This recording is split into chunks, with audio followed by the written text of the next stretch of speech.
Hey guys, welcome to this fur texture video. So if you've clicked on this video, you're either struggling with fur or not sure how to put fur down. So in this tutorial, I'm going to do a little example just in a circle of some short fur texture, just to go over the layering process. If you'd like to complete this fur texture tutorial, I'll leave a link in the description where you can check this one out and complete it in real time.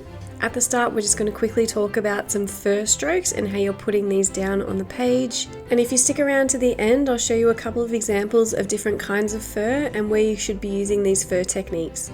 I can also point you to a couple of tutorials where you can practice this fur texture to enhance your skills. So let's get started. So when you're looking at a fur, it is, or like even a piece of hair, it's thicker at the base and then it sort of tapers out as you go. So what you want to do with your pencil is go on the page and then you're flicking it out. See how it tapers off?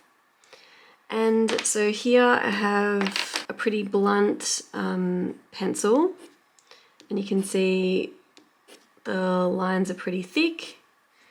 And then I have this burnt ochre, which is a little bit thinner, and you can see they're like thinner strokes. But you're putting your pencil down and then flicking it off and tapering it up, lifting your hand up as you put the pencil stroke down. I'm just going to go down with the warm grey one to start with. So what we're going to do is put the fur, we're just going to do the base layers to start with. So while you're doing these base layers, it may seem like we're just putting a base down, but what we're really doing is studying the reference photo. So you're sort of looking down at your page, looking up at the reference photo and saying, okay, there's a clump of white fur here. So that's what we're sort of focusing on. In the middle, the white sort of grey fur comes this way and there's some little speckles of it over here. There's also some whiter fur down here. So not only are we just sort of going through and putting down a base layer, it's not about that. It is about building up the colours and getting this base layer down, but it's also just about studying that reference photo, figuring out where you can see all the different tones, what colours you want to work with. So we're going to be working up from light to dark, like we usually do with colour pencil. So then ivory. So we want to put the ivory where we can see all of the orangey, browny sort of tone. So up the top here, and then there's like a swish of white fur here. So we'll go around that with the ivory. And as well, when we are studying the reference photo, you're sort of also looking at the direction of the fur. So this bit sort of sweeps up, this bit sweeps this way. So we're just looking at that too. So beige red and ivory is a really good tone. Makes like a peachy sort of warmish tone, which is great for this sort of fur. So here, there's some in here. So this is where this brown section is.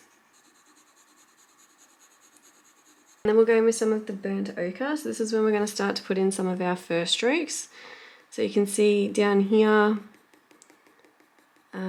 in the direction of the fur, it's kind of loose shading. So like shading like that. Shade, shade, shade, line, line, line. You just want to have the gaps in between. We just want to have the white coming through. That's the aim of it.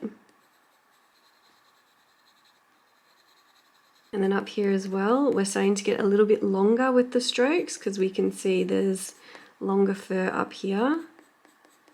Okay, and then we can go in a little bit with a bit more layers where it's a bit more orange. And then we'll start to get a little bit darker with the burnt sienna. So over here, you can see them over here. So we're doing these little fur strokes. So remember, really lightly, and we're just tapering them out.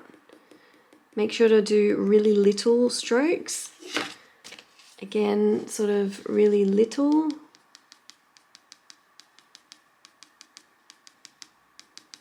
Things like that, because we want to just see that lightness coming through.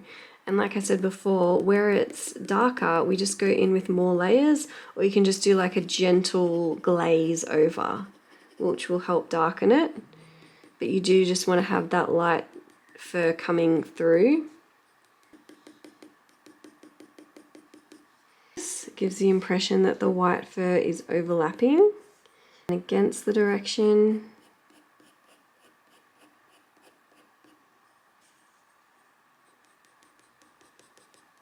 Okay, now we can build up to the walnut brown. So remember, where you want to see these gaps in between, we just need to put some of these fur strokes sort of over each other and then space them out. So you sort of, where there's like a little dark clump, you can just do a couple together and make them a little bit darker. But then where it's lighter, you just want to space it out a little bit. But we don't want to darken it up too much. We still want it to be light brown fur rather than a dark brown fur, like the top. You're just really letting the weight of the pencil sort of do it. Then resaturating with the burnt ochre. Going back over again with the beige red to get that pinky colour. And then some darker highlights with the walnut brown. Some really light furs in there, in the direction of the fur and then against the direction of the fur. And then we can use the soft white pencil just to add in some of those little white furs. This just adds another sort of layer to the whole thing, gives it a little bit more life. You don't want to go too overboard with this though, just a little bit at a time. This is when you can start to go over and make all those little changes, start to resaturate the colours where you need to. So now we've had a look at the individual close-up fur strokes and how these can be laid down. I just wanted to talk about different types of fur and when we use these different fur strokes. But first, I also just wanted to add that fur is really difficult to complete. You'd think that completing something like this would be the eyes or the nose that would be difficult, but the fur is really the part that can really frustrate you. So when you're looking at a close-up photo, this is a great example of where you can use those little fur strokes, tapering them out, clumping them together where the fur is darker and spacing them out where the fur is lighter. But for something like this, although we're completing fur, we're not completing individual fur strokes in a close-up, really detailed style. You'd use more of a blending pencil stroke rather than small fur strokes for this sort of thing. Wet fur is also a good example of this, where the fur is all clumping together. As an example, this cat Ollie I completed a while ago, you can see how you can see all of the individual fur strokes, all of the little lines and details. This is a great example of using that small fur texture, tapering out the lines, getting all the fur direction in there, and really getting all of those little details. But then looking at this photo of Tallulah, the dog, this photo is from a distance, and we are completing fur texture, but you're not going to use those little fur lines and tapering out that we used earlier to complete this curly or wet fur. It's more about completing each little clump of hair at a time. So I hope that helps to see the difference. Studying your reference photo is a great way to understand the method of fur texture that you're going to put down for each of the individual pieces that you're doing.